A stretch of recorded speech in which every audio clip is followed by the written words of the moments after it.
Hi friends, నేను మీ ఈశ్వర్. మీరు చూస్తున్నారు study with Eshwar YouTube channel. మన ఛానల్లో శాతవాహన యూనివర్సిటీకి సంబంధించిన డిగ్రీకి సంబంధించిన ప్రీవియస్ ఇయర్ క్వశ్చన్ పేపర్స్ అవైలబుల్గా ఉంటాయి. అదేవిధంగా మన ఛానల్లో మ్యాథమెటిక్స్ అండ్ ఇంగ్లీష్కి సంబంధించిన ఎక్స్ప్లెనేషన్ వీడియోస్ అవైలబుల్గా ఉన్నాయి. మన ఛానల్లో ఫ్యూచర్లో రాబోతున్న వీడియోస్ చాలా ఉపయోగపడతాయి మీకు. సో ఆ వీడియోస్ మిస్ కాకుండా ఉండాలంటే ఏం చేయాలి? మన ఛానల్ వెంటనే సబ్స్క్రైబ్ చేసి బెల్ ఐకాన్ ఆన్లో ట్యాప్ చేసుకొని పెట్టుకోండి. ఈ వీడియోలోకి వెళ్ళే ముందు ఒక లైక్ ఇచ్చుకోండి ప్లీజ్. ఓకే, ఇది థర్డ్ సెమిస్టర్కి సంబంధించిన తెలుగు క్వశ్చన్ పేపర్.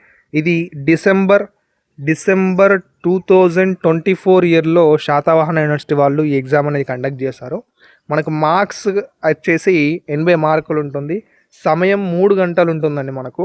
ఓకేనా, ఇక్కడ మనకు 2 భాగాలుగా క్వశ్చన్ పేపర్ అనేది డివైడ్ చేసి ఇస్తారు వాళ్ళు. ఇక్కడ సెక్షన్ ఏలో మనం ఏవైనా 4 ప్రశ్నలకు సమాధానాలు రాయండి. ఓకేనా, 4 ప్రశ్నలకు మనం సమాధానం రాయాల్సి ఉంటుంది.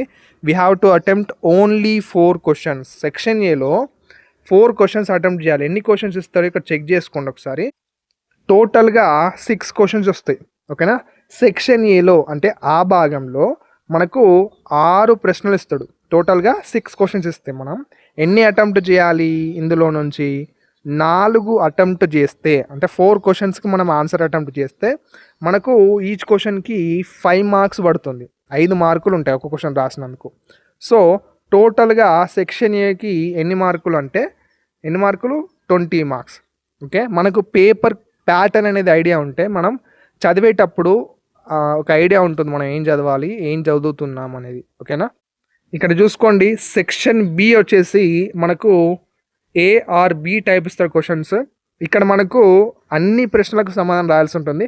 అంటే ఇందులో ఏ నుంచి బి నుంచి మీరు ఏదైనా ఒక చూజ్ చేసుకొని రాసినందుకు మీకు ఒక్క క్వశ్చన్కి 15 మార్కులు పడతాయి. Okay, 1 question carries 15 marks. గుర్తుంచుకోండి. Section B total 60 marks. Section B total 60 marks. ఇందులో ఉన్న ప్రతి క్వశ్చన్ ప్రాక్టీస్ చేయండి. ఎందుకంటే మీకు తెలుసు, నేను ఆల్రెడీ ప్రీవియస్ వీడియోస్లో చెప్తూ ఉన్నాను, ఫస్ట్ నుంచి చెప్తూ ఉన్నాను అప్లోడ్ చేసిన పేపర్ నుంచి. మీరు ఏంటంటే అంటే నా ఛానల్లో ఉన్న ప్రతి క్వశ్చన్ పేపర్ ప్రాక్టీస్ చేస్తే మీరు ఎగ్జామ్లో నేను ఇక్కడ క్వశ్చన్ పేపర్లో ఉన్న క్వశ్చన్స్ మళ్ళీ రిపీట్ అయ్యే అవకాశం ఉంది. కాబట్టి మీరు ప్రాక్టీస్ చేసిన క్వశ్చన్సే మీకు అక్కడ ఎగ్జామ్ రాసేటప్పుడు అవపడతాయి. మీరు ఎటువంటి టెన్షన్ తీసుకోకుండా ఆ ఆన్సర్స్ అన్నీ అటెంప్ట్ చేస్తూ వస్తారు. ఓకేనా, ఒకసారి గుర్తుంచుకోండి. ఓకే, మీకు ఏమైనా డౌట్స్ ఉంటే కింద కామెంట్ బాక్స్లో మెన్షన్ చేయండి. అదేవిధంగా మన ఛానల్ని మీ ఫ్రెండ్స్కి కూడా షేర్ చేయండి, అండ్ వాళ్ళకు కూడా హెల్ప్ అవుతుంది. నెక్స్ట్ వీడియోలో మళ్ళీ కలుసుకుందాం. Until then keep watching study with Eshwar YouTube channel. Thank you.